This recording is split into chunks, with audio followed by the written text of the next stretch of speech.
C'est sûr que j'ai un peu une dent contre le syndicalisme abusif, là, puis la mentalité que ça amène. Je trouve ça ridicule là, dans nos organisations, à quel point ça fait en sorte qu'on devient non compétitif. Puis c'est la base, je veux dire, du marketing, c'est d'être compétitif. On va en parler un peu aujourd'hui, mais on peut pas passer à côté justement de ce que tu as mentionné.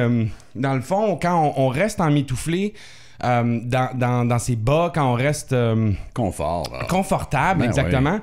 Ça fait qu'on voit pas la réalité. Puis on s'adapte pas. Moi, je crois que le syndicalisme a un vrai but, en fait, là. C'est de protéger les employés. Absolument, c'est clair. Il y a une raison d'être. Il y avait une raison d'être, mais là, on a dépassé la borne, puis le syndicalisme est quelque chose qui est qui dépasse l'entendement de ses fondements propres. Quand on regarde... En tout cas, je veux pas me lancer là-dessus. On fera...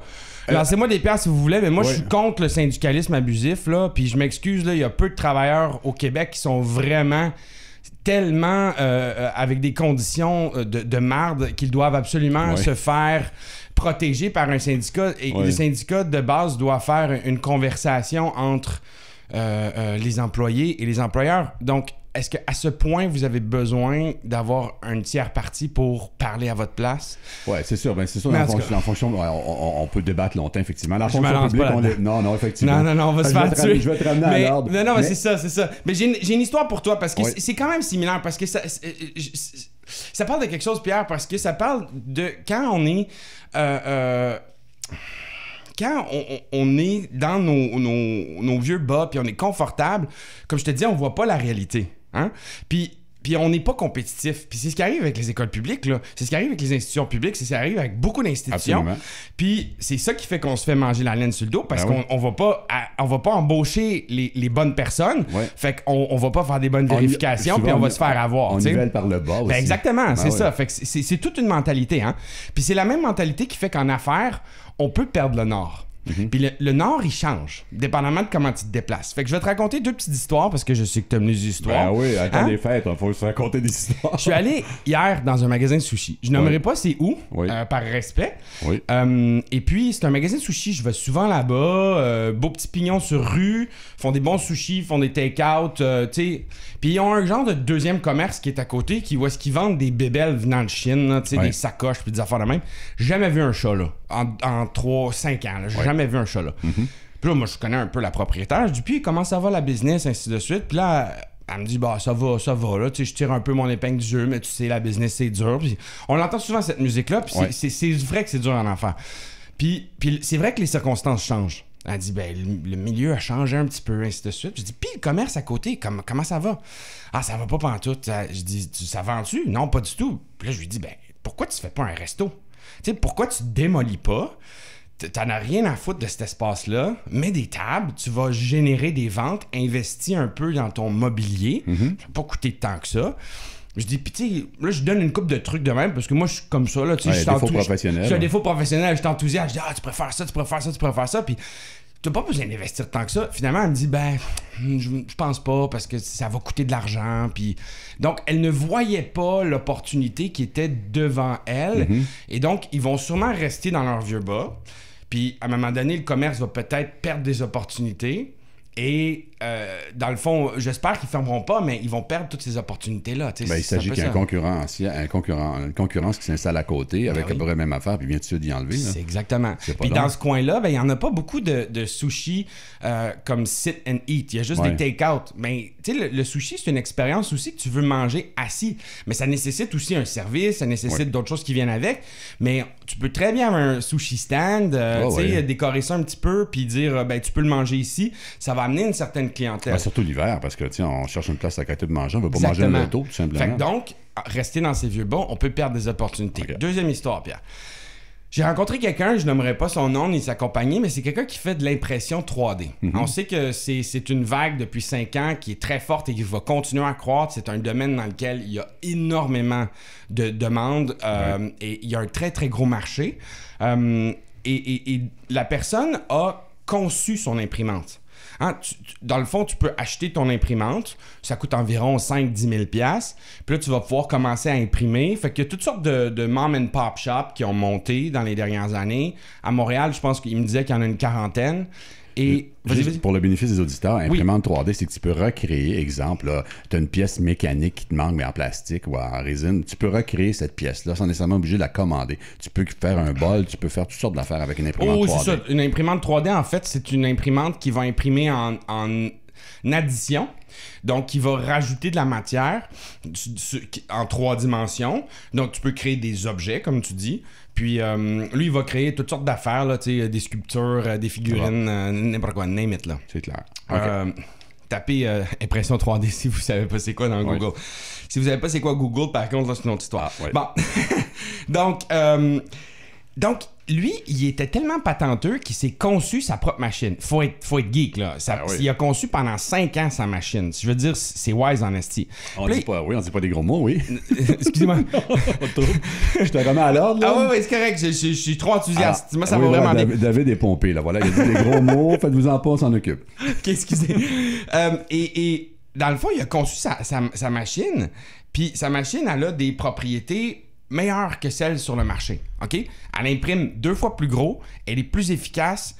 Lui, il peut faire la maintenance dessus, il n'a pas besoin d'acheter du service. La totale. Fait que là, on parle de son plan d'affaires, je lui pose une petite couple de questions, je dis « Qu'est-ce que tu vas faire? » Il dit « Ah, moi, je vais faire du service d'impression, puis ainsi de suite. » Je dis « OK, c'est quoi le marché? Combien tu penses vendre? C'est quoi tes projections? » On parle de chiffres un petit peu. Puis, tu sais, je dis, ça se vend combien une pièce à peu près? Il dit, ça se vend à peu près 30$ la pièce que j'imprime. Je dis, OK, mais tu sais, c'est quoi ta plus grosse job que tu as faite? Bon, ben, 5, 6, 800$. OK, mais ça se vend combien une machine? 10 000$. Mais pourquoi tu vends pas des machines? Tu as conçu une machine. Mais il était pris dans son paradigme, puis je pense qu'il l'est encore, peut-être pris dans son paradigme, de dire, non, moi, ma business, c'est du service, c'est pas des machines. Alors, il y a ces 2 situations, dans le fond, où il y a un potentiel qui est manqué en termes d'affaires à cause de paradigme puis à cause de positionnement stratégique. Pour être capable de faire face à ça, on va faire en affaires, Pierre, ce qu'on appelle un pivot. Un pivot, dans le fond, c'est assez simple à comprendre. C'est comme un peu une girouette qui va changer de cap. Tantôt, on parlait de boussole. On va faire un pivot sur notre boussole. C'est utilisé en bateau, c'est utilisé avec des scouts. On va fixer un azimut qui est notre direction d'affaires. En fait, moi, je suis scout. Belle image, oui. Je suis éclaireur, moi. Voilà. Fait que, dans le fond, je réutilise ça. Puis, dans le fond, on se fixe un azimut. On va dans la direction. Après ça, on fait un pivot et on va se fixer un autre azimut. C'est utilisé en bateau, en cartologie, tout le kit. Bon. Alors, le pivot en affaires, dans le fond, il y a toutes sortes de termes au pivot, mais grosso modo, on peut faire un zoom-in ou un zoom-out. C'est, dans le fond, un focus. Ouais. Le zoom-out, c'est dans le fond de zoom-out sur le marché ou les compétences ou les produits.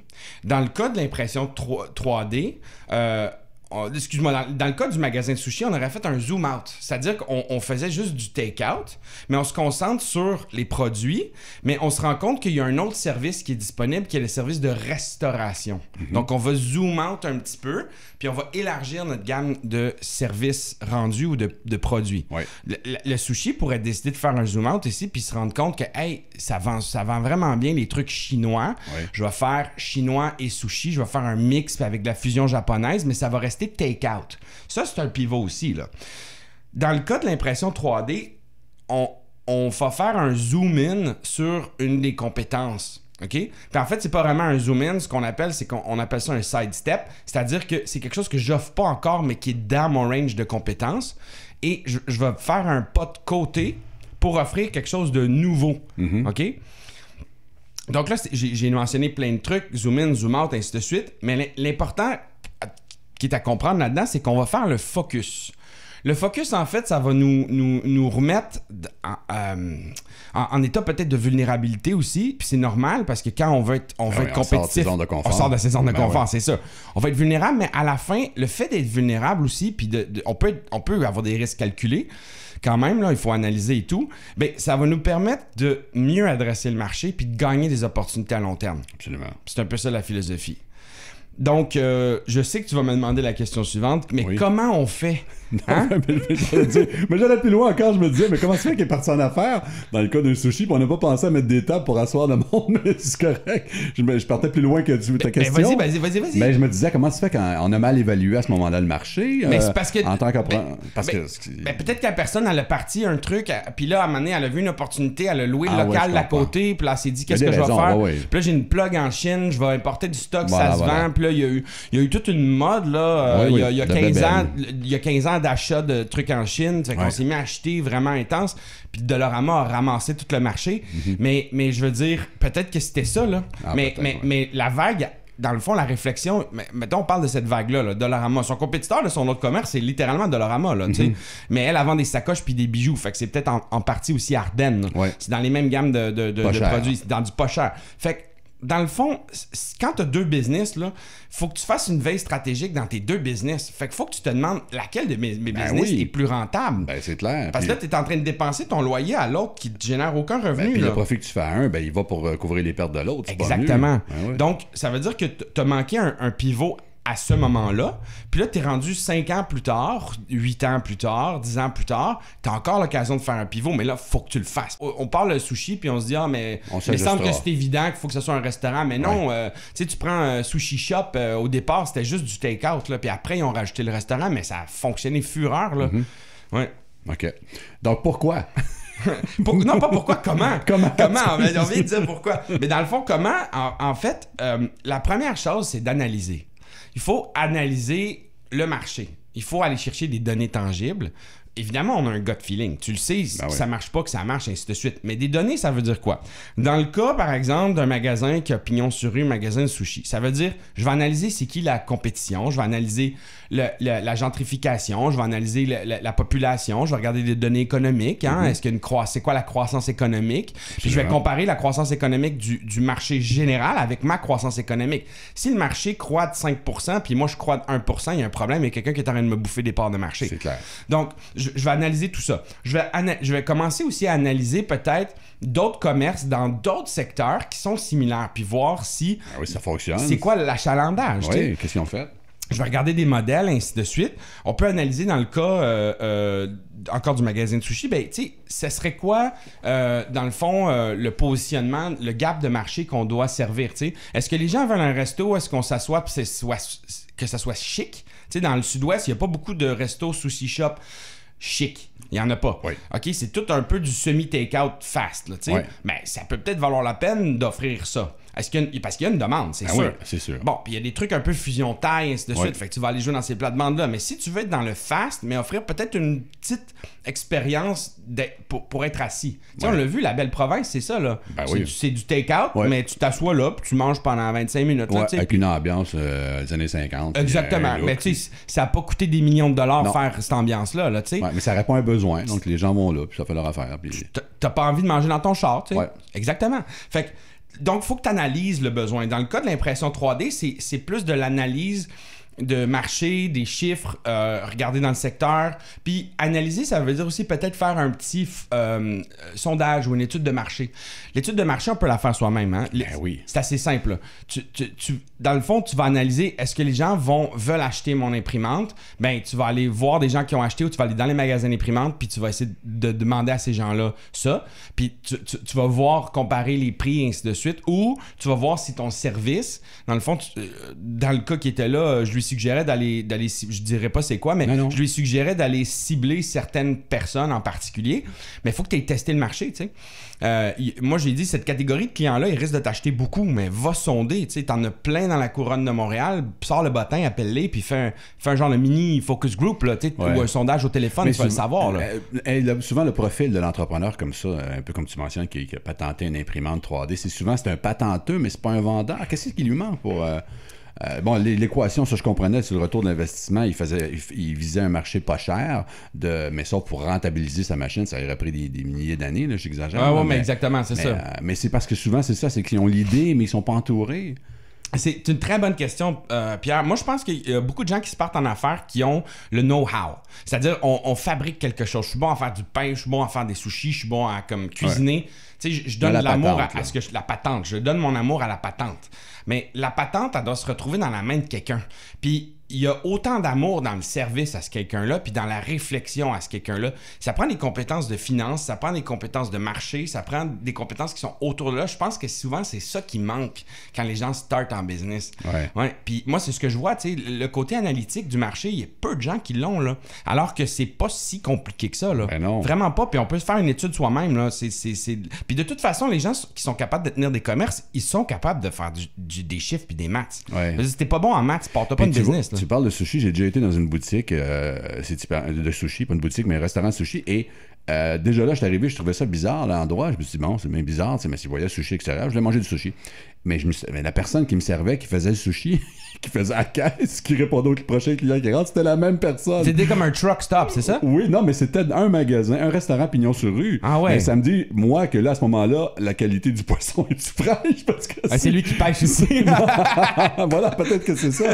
Non, mais je me pose la question, je me dis, alors l'analyse de marché est simple. Si je voulais m'ouvrir, exemple, un sushi shop, et je rentre dans une place comme ça, je vois que la personne fait tout, donc ça me dit, moi, un signe que c'est tranquille, que ça bouge pas comme ça devrait. C'est ton signe consommateur. Oui, peut-être, c'est ça. Mais peut-être ça peut être un indice comme ça. Mais peut-être que ce type de commerce-là va fonctionner très bien en truck stop, puis là, tout fonctionne, tu sais. Ouais. Là, il manquait des roues à l'édifice. Non, mais c'est ça. Mais tu vois que, mettons, on dit... je vais pas me lancer, puis je peux te passionner, il reste pas tant de temps, mais écoute, il y a des modèles d'affaires, il y en a plein, il faut rêver. Là, toujours au niveau de l'analyse de marché. Mais c'est ça, mais tu sais, on va analyser les coûts aussi. Tu dis, OK, mais ça me coûterait combien? On appelle ça le road to market.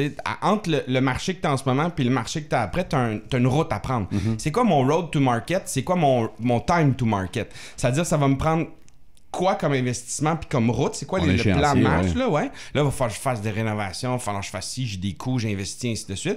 Après ça, c'est quoi mon time to market? Dans 6 mois, je suis capable d'ouvrir, puis là, je vais faire des estimations.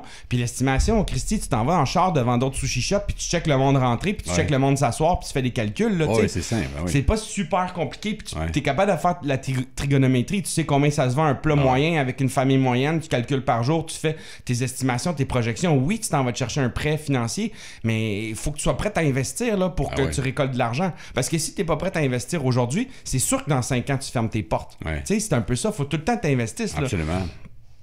Ensuite, l'analyse. C'est la grosse partie. En fait, j'aurais dû dire, Pierre, ça prend 3 étapes, analyse. Mais en fait, ça prend 2 autres étapes après l'analyse. 3 autres étapes. Il faut réfléchir, évidemment, basé sur l'analyse, il faut réfléchir à notre tactique. C'est quoi notre plan? C'est ça. C'est quoi notre road to market? C'est quoi... Ensuite, on va planifier tout ça. On va décortiquer le plan pour se rendre là, les chiffres, et ainsi de suite.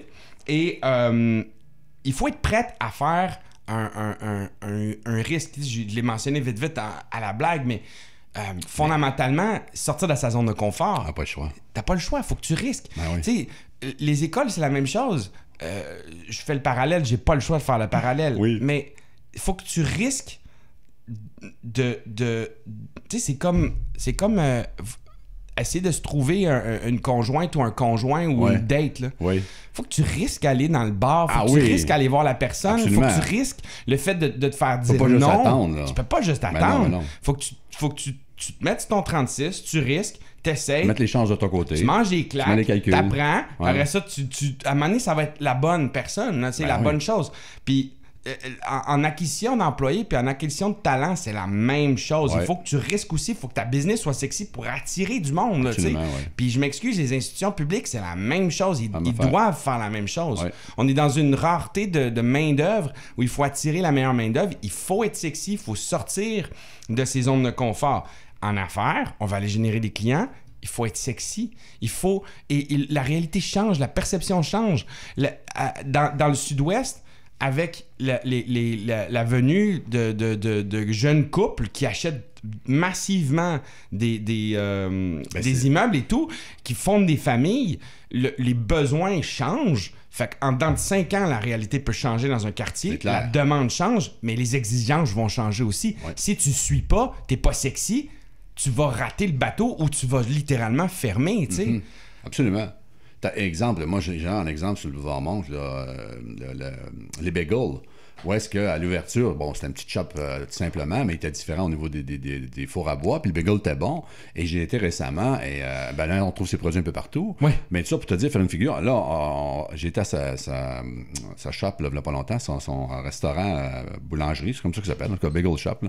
Et ça a pris de l'ampleur, ça a grossi. Bagel Vénémar, oui, c'est ça. Ils sont comme 5 employés. Alors, je me suis dit, bon, c'est vraiment bon, ils sont vraiment hot, service à la clientèle impeccable. Alors, c'est un exemple de partie de petit, très téméraire. C'est-à-dire utiliser un boulevard, arriver avec des bagels, lorsque tout le monde prend un bagel, soit c'est Fairmont ou un Saint-Léo, bref, il y avait déjà une historique de bagel ailleurs acquise. Lui, il est rentré là, puis bang, il s'est essayé. En tout cas, c'est quelqu'un qui est passionné, mais qui a écouté le marché. Oui. Parce qu'il a décidé d'offrir des tables, il a décidé d'offrir une couple de petites affaires, il a bien fait son ergonomie, puis il offre des produits dérivés. Voilà. Puis là-bas, tu peux acheter plus que des bagels aussi, hein? Absolument. By the way, fait que là, tu t'en vas là-bas, t'achètes plus que des bagels.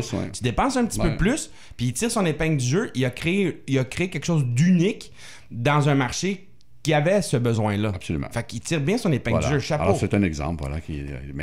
Et toutes les opportunités au niveau affaires sont là. On regarde tu parlais des SDC. Ben, la SDC manque, il y a des opportunités incroyables, mais à qui va savoir analyser les opportunités, les vrais besoins et investir. Il faut risquer. T'as pas le choix. C'est sûr. Si vous voulez investir, mais vous savez pas comment, venez me voir. C'est bon. Alors, ça fait le tour. Ça fait le tour, Pierre. Bon, alors, la semaine prochaine... j'aurais une référence à vous donner, en fait. Oui, vas-y. Moi, j'ai lu un livre, là, que c'est dans mon top 3 des livres à lire si vous êtes un entrepreneur. Ça parle du concept de Lean. Donc, ça s'appelle The Lean Startup. En fait, le concept, pour le résumer en quelques secondes, ça parle de ce qu'on vient de dire, le pivot, et comme de quoi on doit constamment faire des pivots en entreprise. Ça nous explique aussi comment opérer une entreprise dès le départ qui soit le plus lean possible, donc sans gras, sans perte, sans excédent, et comment arriver le plus rapidement au meilleur fit de marché. Comment on peut expérimenter en affaires pour arriver à ce fit de marché-là puis trouver notre meilleur modèle d'affaires. Parce que le modèle d'affaires change, hein? Fait que dès le départ, on est comme en combat pour trouver notre modèle d'affaires, puis notre modèle d'affaires va toujours évoluer. Donc, absolument. The Lean Startup, trouvez ça sur Amazon ou dans vos librairies préférées. Parfait. Merci beaucoup, David. Alors, ça va en pause publicitaire. Bon week-end. Merci.